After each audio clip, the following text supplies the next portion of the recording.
Okay, we're going to get started again. Okay.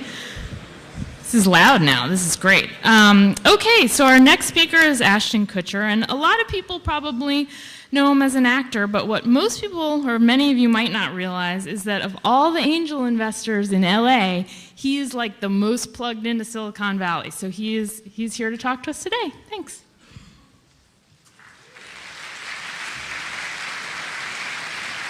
Hello. Thank you. The most plugged in LA. Is that what I got? I'm the most. I love that. Thank you guys. Well, you're probably not here for me, but you are here for me right now, and you're gonna have to put up with me.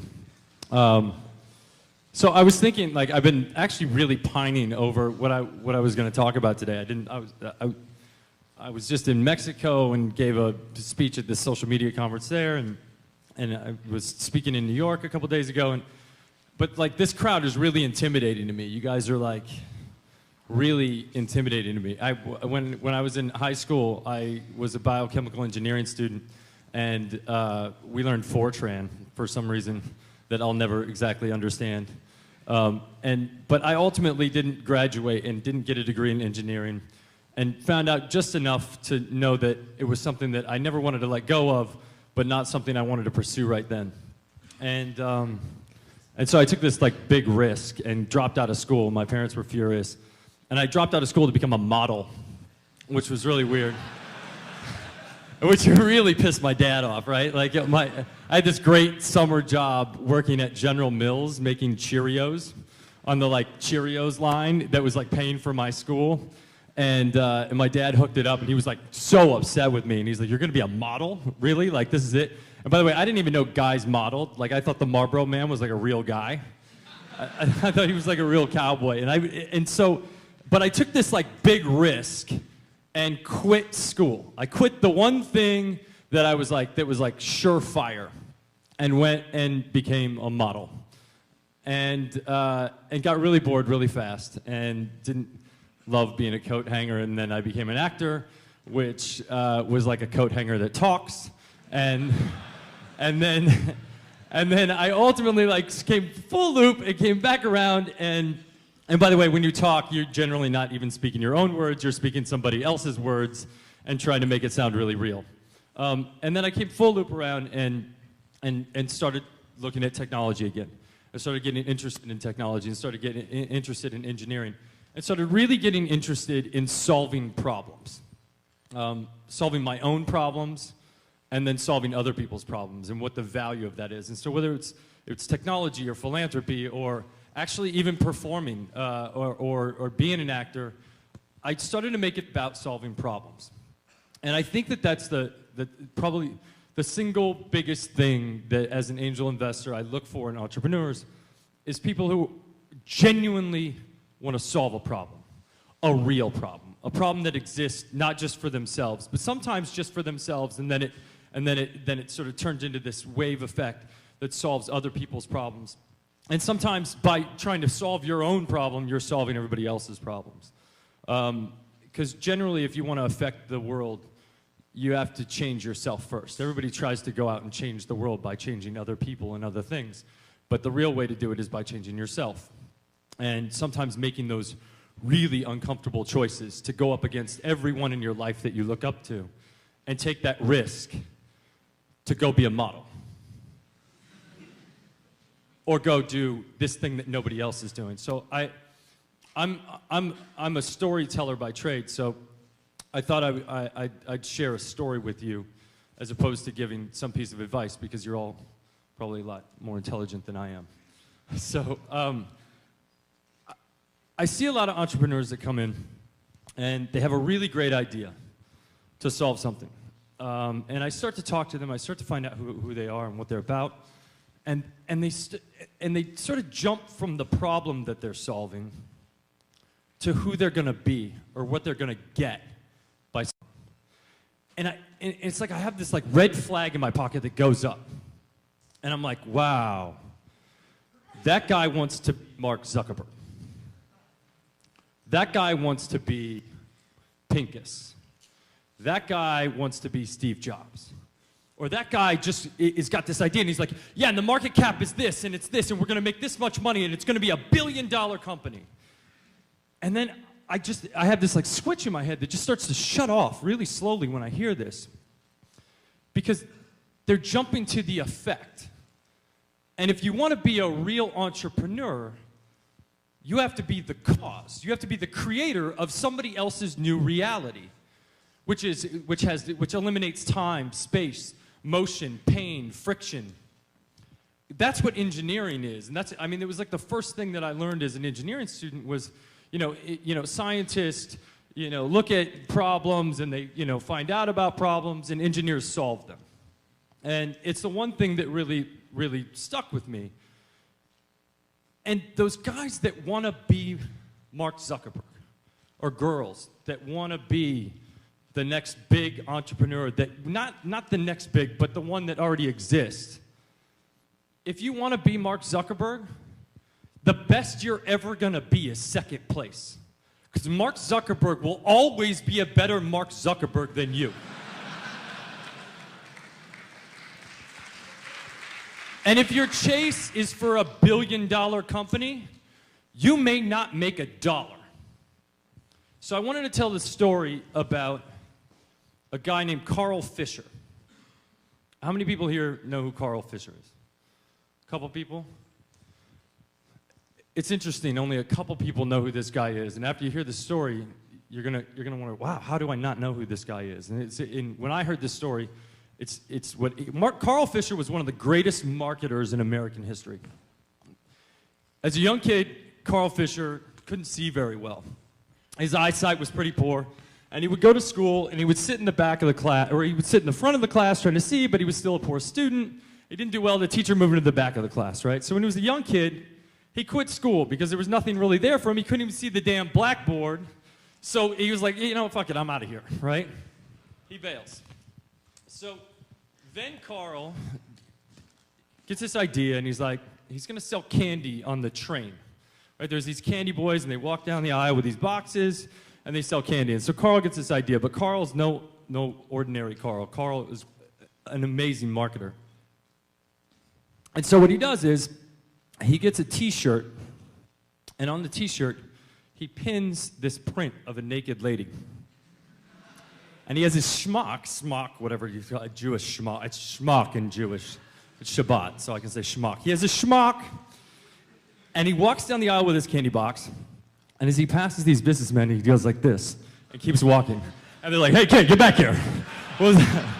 And Carl says, okay, they were like, what's on that, what do you got underneath there? And he said, yeah, I'll show you what's underneath there. Just buy some candy. Phenomenal marketing tactic, right? Like, I'm going to show you a little bit of the juice, and then I'm going to shut it off, and then once you buy this thing, I'm going to give you the full product, right?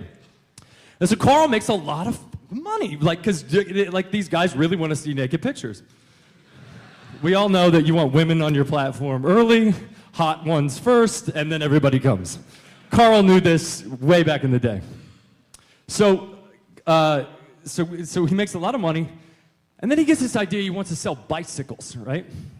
So Carl Fisher, he sees all these bicycles. This is back late 1800s. He sees all these bicycles in Europe, and he's thinking, this is going to explode in the United States. And so he opens up a bicycle shop. And nobody comes. Nobody's buying bicycles. And so he goes and he gets this guy that could fit. He puts a wire from one building to the next building. And he gets a guy that knows how to, tightrope on the bicycle. And people come, and they're like, wow, this is amazing. And he finds some guy that can do a trick on a bicycle. And people start coming and buying bicycles. And so he starts to sell these bicycles and sell these bicycles. And then the automobile starts to boom.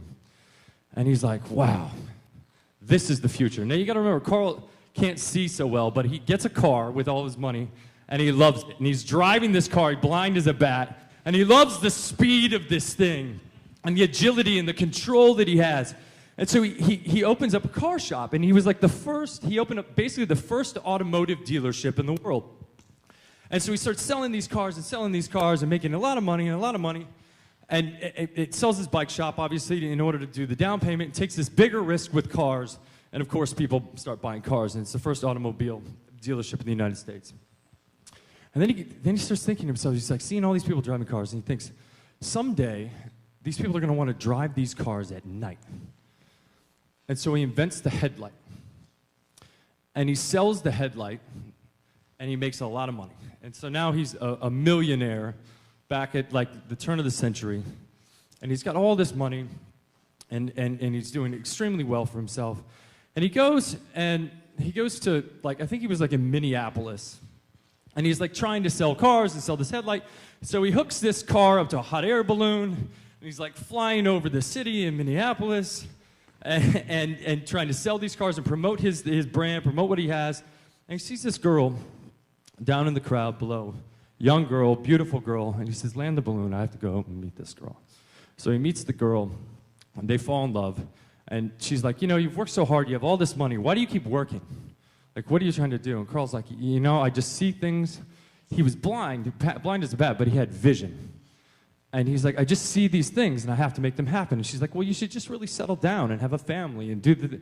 He's like, yeah, but I you know, it's like, this is what I want to do. And he's like, well, I'm just going to do one more thing, and then I'll stop. And so he goes to Indianapolis, and he has this idea that these people love cars. He's obsessed with cars. He's like, someday, you know, he's like, I think people will want to race these cars. They're already racing them. So he's going to make this track, and people are going to race these cars. So he invents the Indy 500. He builds the Brickyard. And people are like, Carl, you're crazy. Nobody's going to watch cars go around in a circle. This is insane. And he says, not only will they come and watch, they'll pay $1. And so he starts to charge people. He invents the Indy 500. He invents the Brickyard. And the first race, like 6 people die, right? Because people, really funny, that guy just died, guys. Slow it down. No, too soon. That's too soon? Okay.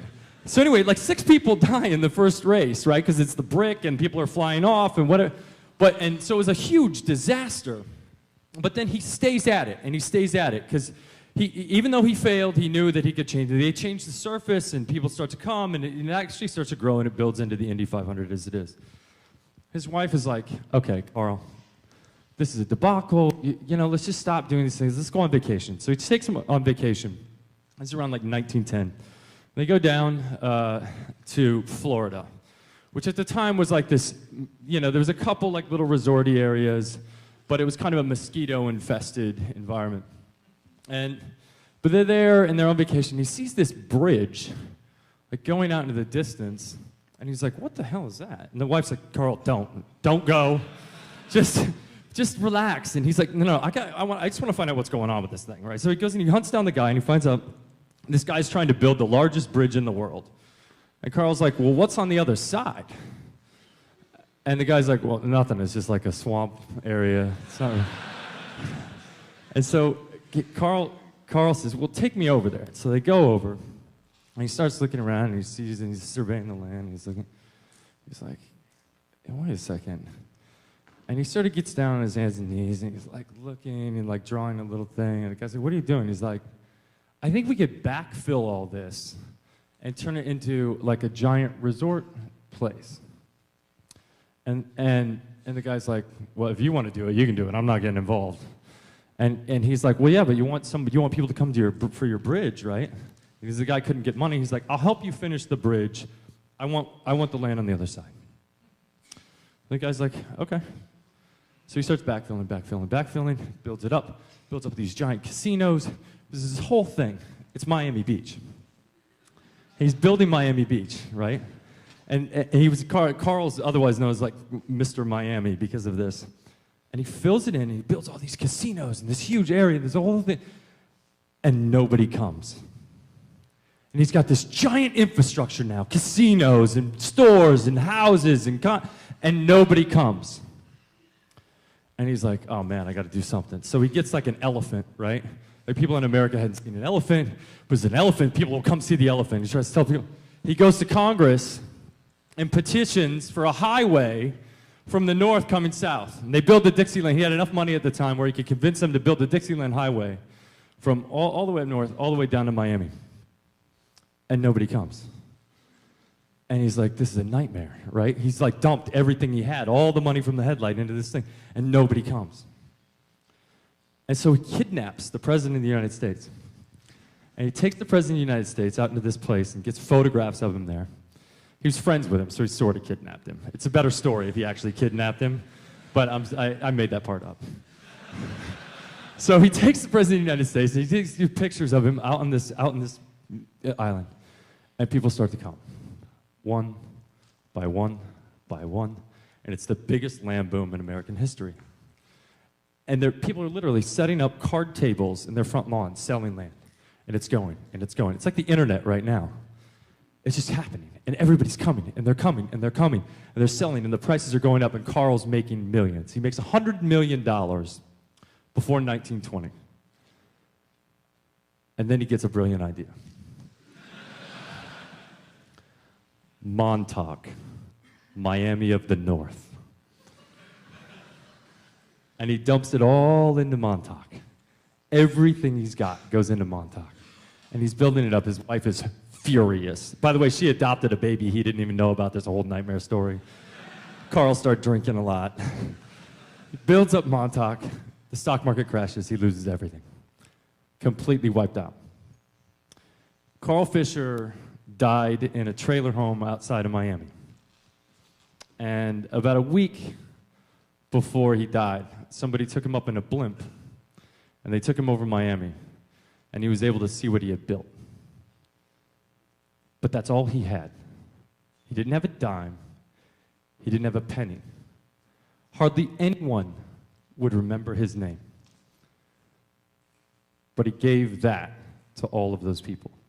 And he knew that no one could ever take that away from him. He could never lose that. He might not have been able to see, but he had the vision to know that it wasn't about his name or somebody remembering him. And it wasn't about the $1 billion. It was about uncovering that which was concealed. The swampland, the corners of the room, the way people can exchange, the way people can connect with each other, the way that a database can be built, the way it's about uncovering, it's about Airbnb changing the hotel industry. It's about disrupting markets boldly in a way that you can leave that behind for everybody else to have and share. And Carl Fisher knew that. So you might not remember his name, but you use his product every day. You might have visited his town. And the only thing I can impart upon young entrepreneurs is it's not about being like somebody else. It's not about the $1 billion. It's about how you can affect other people's lives, enrich them, improve them, how you can eliminate the space between people, how you can eliminate pain and friction, and how you can uncover that which one day was just a big land, just a big swampland. So that's my story, and I don't know how I'm doing on time. I'm happy to answer some questions. I don't know anything else about Carl Fisher, so don't ask me. That was like pretty detail I know about the guy.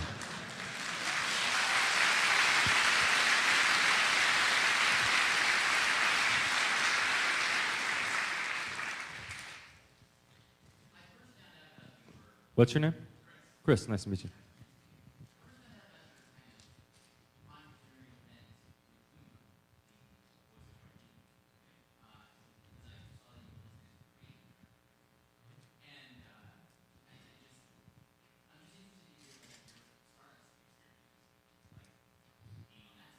As in my experience before that? Oh, that particular experience? So I met, let's see, how did that all start? So I met Sean Parker a while ago. Like, I probably met Sean like 6 or 7 years ago. And we became friends. He's the only guy that likes to talk as much as I do that I've met. And we became friends, and he had sort of mentioned this company to me, and then it came around to me through another angle, and they were sort of looking for marketing ideas. And my company, Catalyst, we produce content. We've been producing a ton of content, offline. We made Punk, we made Beauty and the Geek, and we made all these TV shows and a bunch of movies and things. And we really saw that like streaming was starting to get up to the point where we could actually start producing content for the web.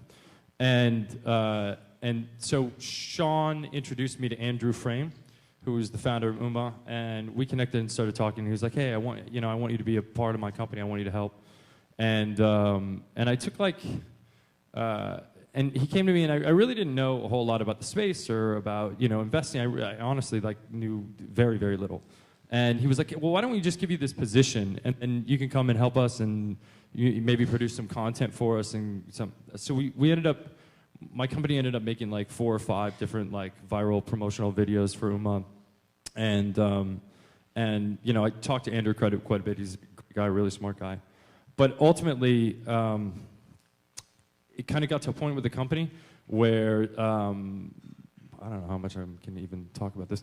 Anyway, it got to a point with the company where with the vision of the company wasn't the same as Andrew's vision, I think, and Andrew and I were connected, and so.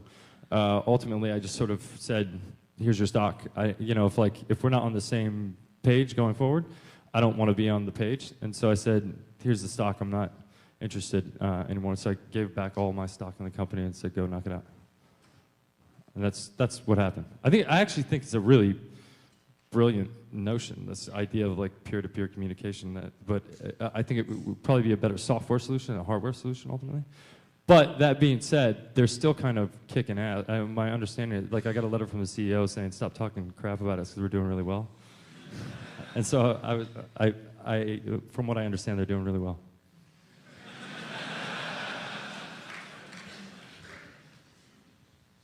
Robert.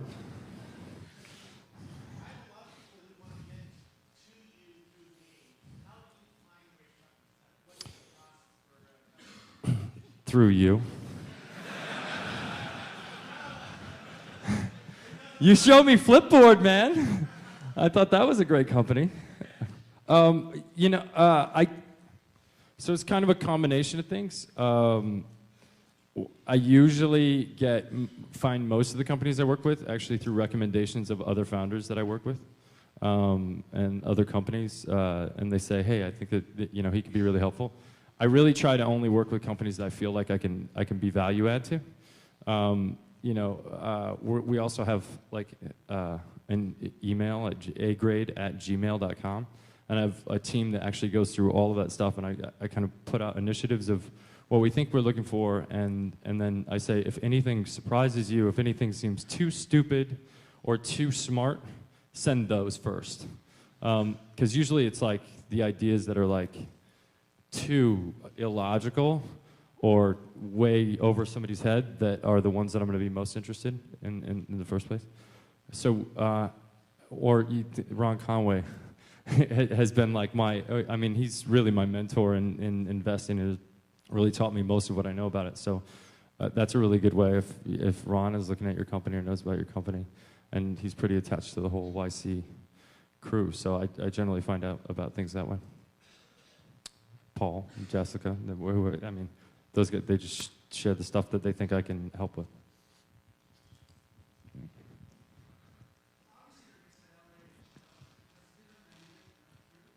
What's your name?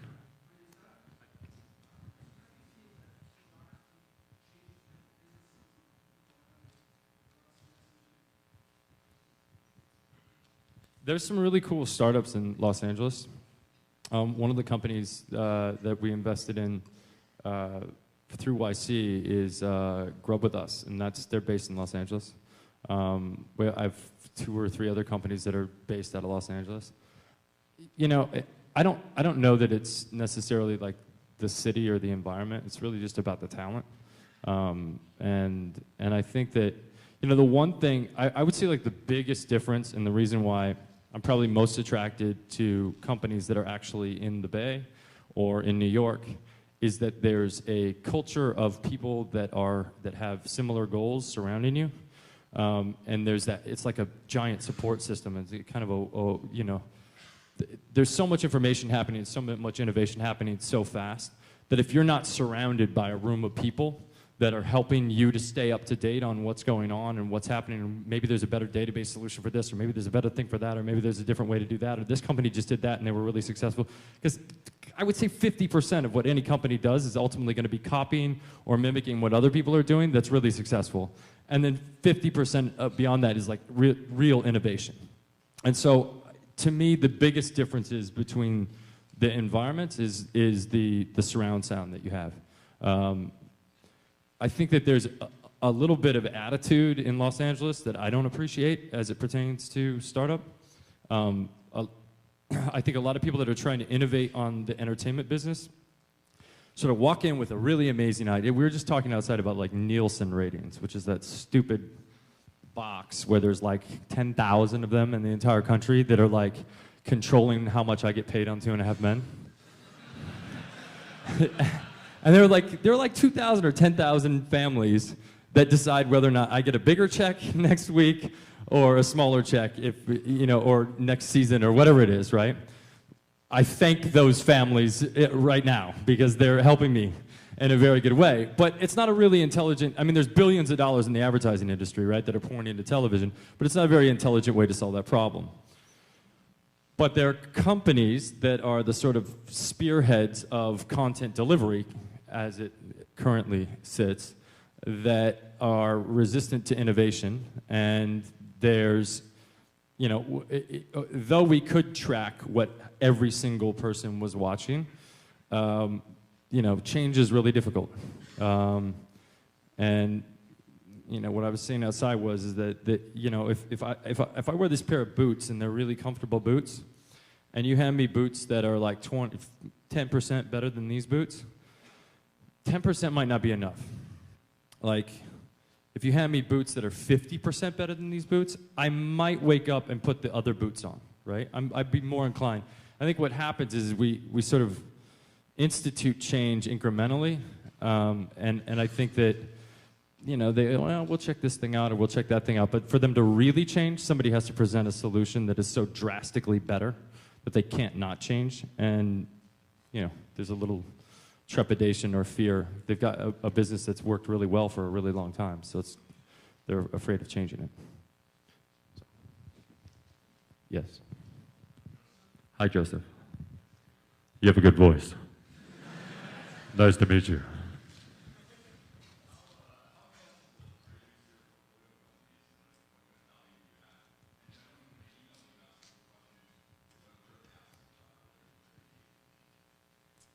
I don't talk to any of my portfolio companies ever, and I'm not excited. You know, I try to meet with all of my companies as much as I can, as often as I can.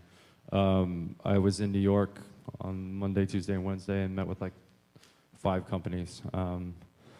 What do they normally? You know, and I'm always available on email, 24 hours, 7 days a week to my portfolio companies. Like anything that they have, any questions that they have. You know, sometimes it's. You know, the guys from Foursquare, right? They reached out to me and they had a person, a key hire that they wanted to make. And they were in competition with Tumblr as to whether or not they were going to get this person. And, you know, I made a phone call to help them hire this person. You know, sometimes I'll get called about finding a marketing director. Sometimes I do a lot of product stuff. What I do for a living as an actor is try to understand why people do the things that they do. So I actually sit and try, you know, I use the product of all of the companies that I'm invested in, and I give product feedback consistently and constantly to those companies. Marketing advice. And I can kind of get phone calls back from people for whatever reason, and they might not know why I'm calling, but if I wanted to get a hold of pretty much anybody, I can kind of get a return phone call, and so sometimes that comes in handy if you're a company and you're trying to grow. Last question. Who's got it? I can't decide. This is brutal for me. Here, I haven't entered. Hi, Eric. How are you?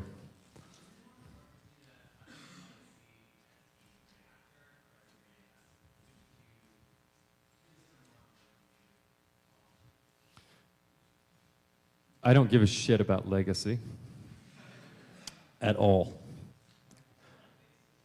I want to change people's lives. I want to help people. I want to give and share and connect with people. And by the way, I don't care if it's investing, or I don't care if it's acting, or if it's through philanthropical work. actually really just want to share with people. Now, that's like bullshit, right? Because at the same time, like, you want to make money, you want to do well, you want to have, like, but what I really care, I mean, at the end of the day, like, the thing that makes me feel the best is actually helping other people succeed, other good people succeed. So I kind of just follow that path. I mean, one of the reasons why I got so active in social media was I remember being 19 years old and moving to New York. And in Iowa, in the small town that I lived in, it was a pretty prejudiced place, right? Like, gay people were fags. Like, they were distinctly fags where I grew up, and it was not okay.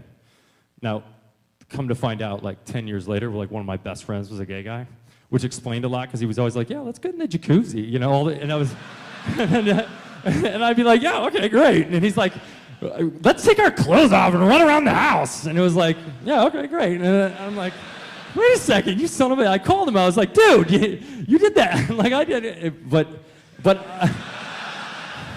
it didn't go that far. So, but anyway, I remember when I went to New York, and I felt like at that point in time, I didn't know a gay person, right? And I got to New York, and I met a gay guy. And I became really good friends with him. He became like a really good friend of mine that I still talk to today and hang out with, and it's been some 15 years or whatever it is. And as I was in New York, I was like meeting all these people that I'd never even seen people like these people before, right? And I had big judgments about it. And the world has big judgments about what they don't know because they fear what they don't know. And I sort of saw this social media landscape as an opportunity to connect with a lot of things and a lot of people that I had fear about. And I saw the potential of that being that someday somebody might say, hey, we're going to war with this country. And maybe because of social media, I have a friend that's there. Or I know somebody who's there. And that guy that was a foreigner to me, that I was afraid of, that was wearing a turban, right over there, that definitely I would be like, I don't want, you know, that guy's scary, he's a different type of and all of a sudden now I'm friends with the gay guy, and I'm friends with a guy who wears a turban, and I'm friends with this person, and maybe I'll be the person that stands up and goes, we can't go blow those people up because my friend is there. And I see that potential in social media and in technology to connect people, bring people closer together, and I think for me, the big picture of it is to promote companies that do things like that, and be a part of that. So that's how I feel about that. Thank you guys so much. Appreciate it.